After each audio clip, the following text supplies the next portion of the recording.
Olá pessoal, sejam muito bem-vindos, muito bem-vindas a mais um vídeo aqui no canal.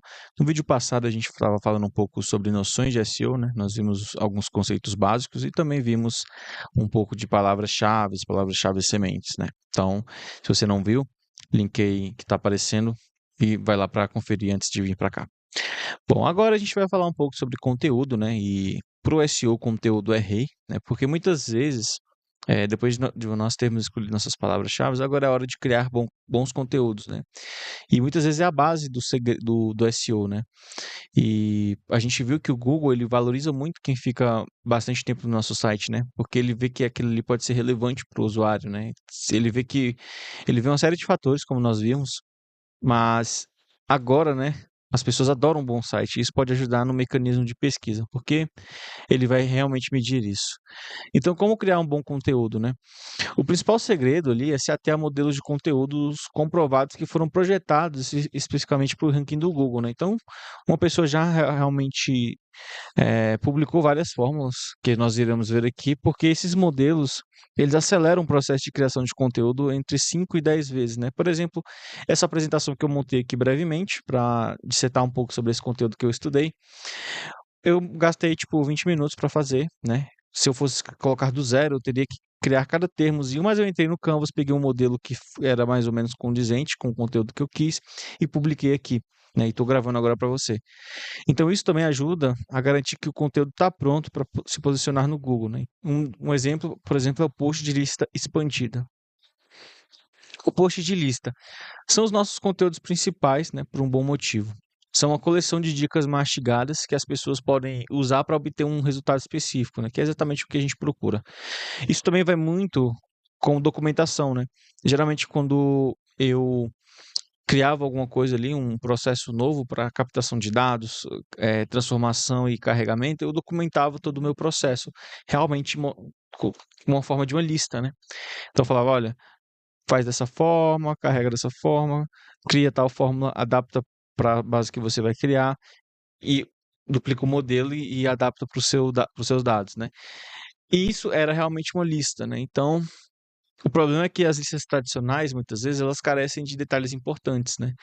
E ao contrário de listas tradicionais, as listas expandidas, elas oferecem detalhes para dicas incluindo exemplos da vida real, né? Por exemplo, aqui, ó, você vê que realmente a pessoa mastigou, né, o conteúdo, ó. Ele até colocou aqui destaques, né, com setas, enfim. Então pode ser uma boa dica para a gente fazer os nossos conteúdos.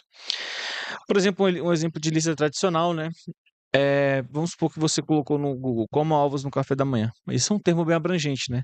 Você não sabe a que horas você deve comer, como você deve cozinhar, os ovos devem ser orgânicos, ou você pode comer alguma coisa com os ovos, pode comer pão com ovo, por exemplo. Vai depender muito do seu objetivo, né? De comer ovos no café da manhã. Então, tá vendo que só um termo abrangente não é o ideal, né? Realmente a gente precisa detalhar mais. E com isso, você tem o guia definitivo, né? Que é um recurso completo que cobre tudo, né? O objetivo dele é oferecer tudo o que alguém precisa saber sobre um tópico em um só lugar. Geralmente, quando você pesquisa ah, o que é macroeconomia, por exemplo. E aí tem um site que ranqueia lá, no início e ele tem todo um guia enorme, né? Tipo, você abre o site, tem uma lista, tem um texto enorme e esse texto ele é cheio de backlinks, né, para você pesquisar termo a termo. Realmente ali, isso é muito bom para o mecanismo de busca. Por quê? Porque você está tornando o conteúdo rico, né? E, cara, se você entra num guia, por exemplo, sei lá, estudar SEO, né? O que é SEO, por exemplo? Provavelmente vai ter um guia ali e ele vai te dar detalhadamente um guia enorme para você estudar. Provavelmente o seu conteúdo e conhecimento sobre o assunto vai ser maior quando você terminar o guia, né? Porque você passou por todo aquele conteúdo, acessou os backlinks, então você já sabe, você está mais familiarizado com aquele termo que você está estudando. Com isso, nós temos ferramentas de negócio, né? Que compõem uma lista de ferramentas que você recomenda. Então não precisa ser software, né? Pode ser uma rotina matinal, um suplemento que você recomende para um objetivo. Ou seja, pode ser qualquer coisa ali que ajuda a resolver o problema do seu leitor, né? Aqui com os vídeos não é diferente. Geralmente eu gravo um vídeo aqui, muitas vezes em cima de um problema, ou em cima de um conceito, que realmente pode te ajudar a resolver um problema, ou pode até acrescentar na sua carreira, né? Algum conteúdo que eu possa trazer para cá. Então é algo que vai resolver uma dor, né? Então encontrar a ferramenta ideal, né? Ela pode ser difícil. Às vezes aí o que entra o post de ferramentas de negócio. E otimizar o conteúdo, né? Então também é chamado de SEO on-page, né?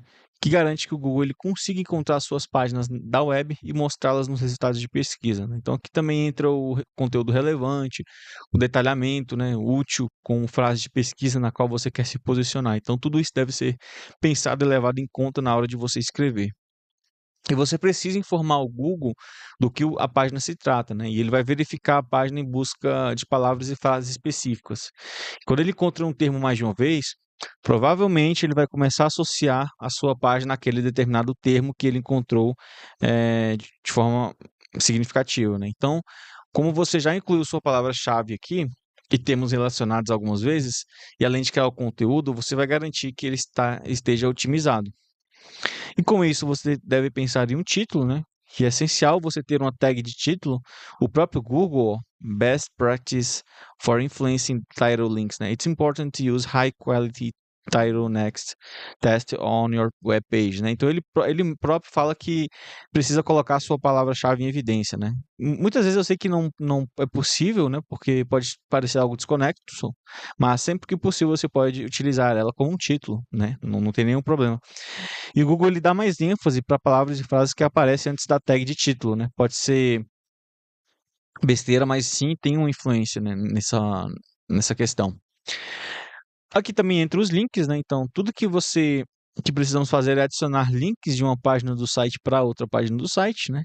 Não adicione links aleatórios, tá? Dentro do seu site, porque isso pode não ter relação com o tópico principal e pode muito mais atrapalhar do que ajudar em si, né? Porque lembra, o importante é que o seu usuário ele esteja engajado. E logo depois otimize sua página para a experiência do usuário, né? E é aqui que entra o UX, né?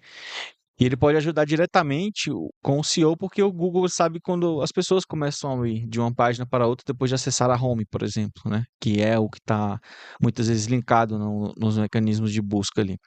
E quando a pessoa ela fica muito tempo no seu site, o Google pensa, olha, essa página é ótima, a gente vai melhorar o seu posicionamento.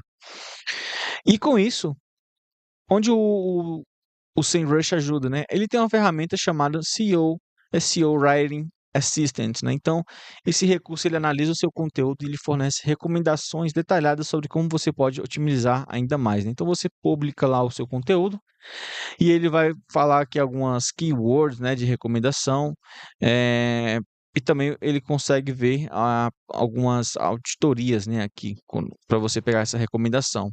Então você pode importar conteúdo do Google Docs ou texto de uma página da web, se o conteúdo já tiver sido publicado, tá? Então é basicamente um Ctrl+C, Ctrl+V e ele vai te dar uma análise ali, uma dica, né, de como isso está funcionando, de como você pode melhorar ou até dicas melhores de palavras-chave.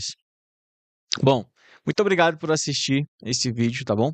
Espero que vocês tenham gostado, espero que tenha ajudado aí nos seus estudos.